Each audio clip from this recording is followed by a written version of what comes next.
Okay guys, welcome back to my channel.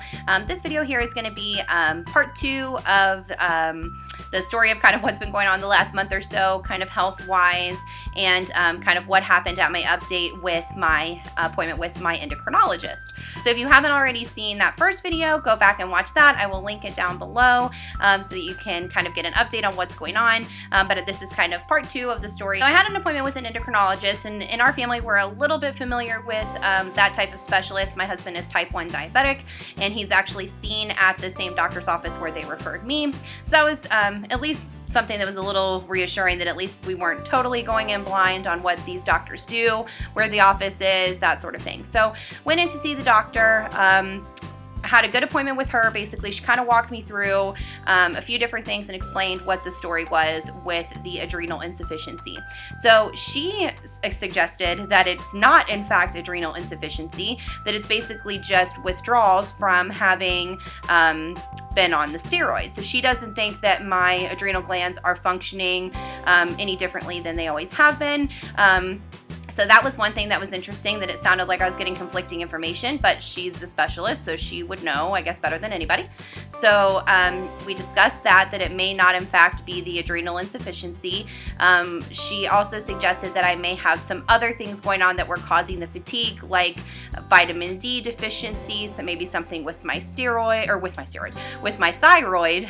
She thought there might be something going on there. So we discussed a lot of different things, a lot of different options, and basically what came out of that appointment was that kind of an action plan on how to move forward with tapering off of the steroids. At this point, probably end of February that I was having this appointment. So by the time I had all those appointments and all those doctor's visits, this is now end of February. And so at this point, she suggested I was taking 20 milligrams daily. She suggested, let's put you on a plan where we're going to go back up to 30 milligrams, which was kind of discouraging. But she said, you know, getting off of this medication is tough. She said it's a very tough drug, and we have to be patient to, you know, not put ourselves through too much harm and discomfort while trying to come off of the medication. So she said, let's go back up to 30 milligrams for a few weeks, drop down to 20 milligrams again, and then you'll drop down to 15 and then 10. And she said she wanted to see me back in June. So I have an appointment scheduled in June to go see her. So at this point, we're at the end of April.